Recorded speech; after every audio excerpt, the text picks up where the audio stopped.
এবার পুজোয় ষষ্ঠী থেকে একদম দশমী পর্যন্ত কোথায় গিয়েছি, কি কি করলাম তার একটা ডিটেলস ভিডিও শেয়ার করছি। এমনিতে তো ছোট ছোট রিলস ভিডিও শেয়ার করেছি, তো এটাই হবে পুজোর লাস্ট ভিডিও। ষষ্ঠীর দিন তিনজনে মিলে সেজেগুজে বের হয়েছিলাম হলো বাঁশবাড়ি দুইটা ঠাকুর দেখতে। তো সেখানে ঠাকুর দেখে তারপরে রেস্টুরেন্টে খেয়ে বাসায় ফিরেছিলাম। এটা ছিল সপ্তমীর দিনের একটা ভিডিও। তো এই যে একটা শাড়ি পরে নিয়েছি, এই শাড়িটা দিয়েছিল আমার দাদা, কিছুদিন আগেই দিয়েছিল, তো সেটা রেখে দিয়েছিলাম, পরা হয় না, তো পুজোর সময় পরে নিলাম। আর এমনিতে এবার পুজোতে আমার খুব একটা বেশি কেনাকাটা হয় না। দিন প্রথমেই গিয়েছিলাম রামকৃষ্ণ মিশনে, আর রামকৃষ্ণ মিশনে আমরা একটু আগেই গিয়েছিলাম, তার জন্য এবার প্রসাদ পাই নাই। তারপর জগন্নাথ হলে গিয়েছিলাম, ঢাকেশ্বরী মন্দির, মনা কালী মন্দির, আরো বেশ অনেকগুলা ঠাকুর দেখেছি। ওই 10-15টার মতো ঠাকুর দেখেছিলাম সপ্তমীর দিন। তো এই যে সপ্তমীর এখন আমরা জগন্নাথ হলে আর লাস্টে গিয়েছিলাম হলো ঢাকেশ্বরী মন্দির দিয়ে একদম শেষ করেছি। আর মাঝে মধ্যে তো খাওয়া দাওয়া হয়, যে পুজো মানে ঘোরাফেরা খাওয়া দাওয়া খুব বেশি মজা হয়।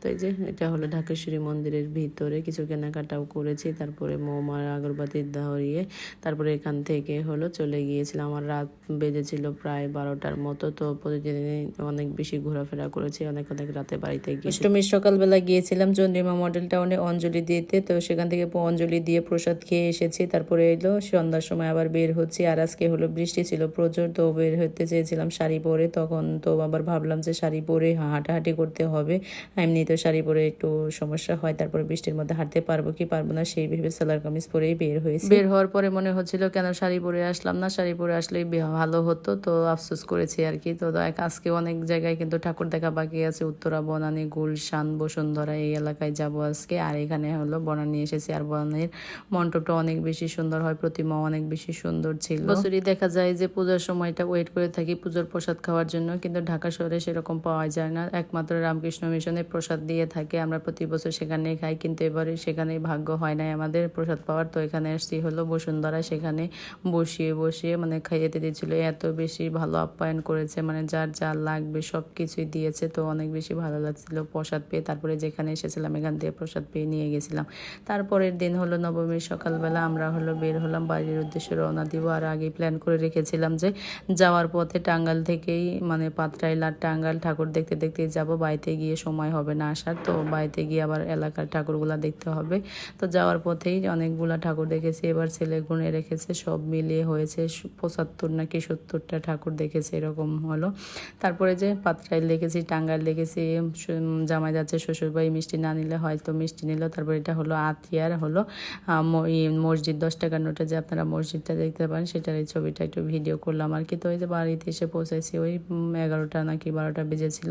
তারপরে এখানে হলো সবার জামা কাপড় নিয়ে এসেছি, আর এবার হলো সবার জন্য কিনেই নিয়ে এসেছি। অন্যান্যবার দেখা যায় যে দিদির হাতে টাকা দেয়, সে কিনে দেয়, এবার আমি নিজেই কিনে এনেছি। তো তাকে সব কিছু দিয়ে নিলাম, তারপরে যার যারটা দিয়ে এখন আমরা বিকেলবেলা রেডি হলাম সবাই মিলে। দিদি আসতে দেরি করেছে, বের হইতে অনেক দেরি হয়েছে।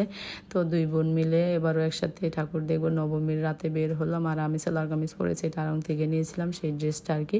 তো সবাই শাড়ি পরেছে, আমি শুধু সালোয়ার কামিজ, একটু ভিন্ন রকম। সববার দেখা যায় যে আমরা সবাই মিলে শাড়ি পরেই বের হই। তো এবার নবমীর দিন বের হয়ে হতাশ, মানে মনে করেছিলাম হতাশ হব, মানে প্রসাদ পাবো না। নবমীর দিন দেখা যায় যে আমাদের এদিক দিয়ে প্রসাদ দেয় না, দেখা অষ্টমীর দিনই দেয়।